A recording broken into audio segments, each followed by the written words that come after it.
Hello guys, നമ്മളിന്നിവിടെ try ചെയ്യാൻ ഉദ്ദേശിക്കുന്ന കുട്ടികൾക്കും അതുപോലെ വലിയവർക്കും എല്ലാം ഒരുപാട് ഇഷ്ടമായിട്ടുള്ളൊരു ഐറ്റമാണ് ഫ്രഞ്ച് ഫ്രൈസാണ് നമ്മളിന്ന് ട്രൈ ചെയ്യാൻ നോക്കുന്നത്. അതിനായിട്ട് ഞാൻ 4 ഉരുളക്കിഴങ്ങ് തൊലിയൊക്കെ കളഞ്ഞെടുത്തിട്ടുണ്ട്. എന്നെ ഹെൽപ്പ് ചെയ്യാനായിട്ട് മീനൂടിനും കൂടെ ഉണ്ട്. നമുക്ക് കുട്ടികൾക്കൊക്കെ ഒരുപാട് ഇഷ്ടപ്പെടുന്ന ഒരു ഐറ്റമാണ്.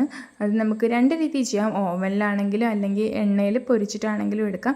ഞാനിപ്പോൾ ഓവനിലാണ് ട്രൈ ചെയ്യുന്നത്. നന്നായി പീൽ ഓഫ് ചെയ്ത ഉരുളക്കിഴങ്ങ് ചെറിയ ചെറിയ പീസസ് ആയിട്ട് മുറിക്കുവാണ്. അതിനിടയ്ക്ക് കത്തി ചോദിച്ച് മീനോടിനും വന്ന് ബഹളം വെക്കുന്നുണ്ട്. കൈ മുറിയെന്നും പറഞ്ഞപ്പോൾ അവൾ ഓക്കെ ആയി.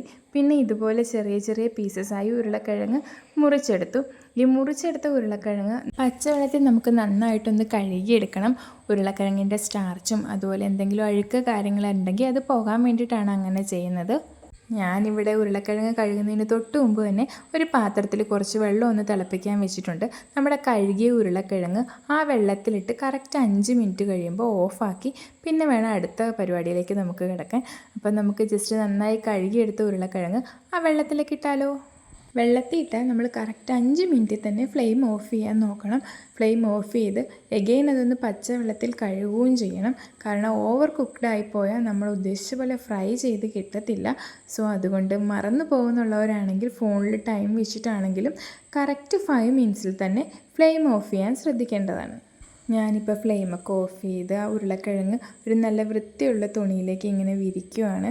ഇങ്ങനെ വിരിക്കുന്ന എന്തിനാണെന്ന് വെച്ചാൽ അതിൻ്റെ ഈർപ്പം കാര്യങ്ങളെല്ലാം കംപ്ലീറ്റ് ആയിട്ട് പോകണം.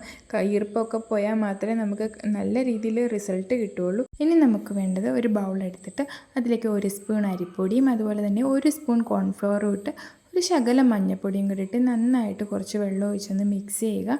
ഇത് ഒരുപാട് തിക്കാവാനും പാടില്ല, അതുപോലെ തന്നെ ഒരുപാട് ലൂസായി പോകാനും പാടില്ല. ഇതിലേക്ക് ഇനി നമ്മൾ തയ്യാറാക്കി വെച്ചിരിക്കുന്ന പൊട്ടറ്റോ സ്ലൈസസ് ഇട്ട് കൊടുത്ത് നന്നായി ഒന്ന് മിക്സ് ചെയ്യുക.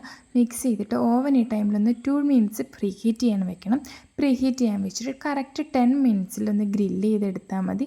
10 മിനിറ്റ്സ് കൊണ്ട് നമ്മുടെ സംഭവം റെഡി. നമ്മുടെ ഫൈനൽ റിസൾട്ടാണ് കേട്ടോ ഈ കാണുന്നത്. പാത്രം കാലിയായതേ അറിഞ്ഞില്ല.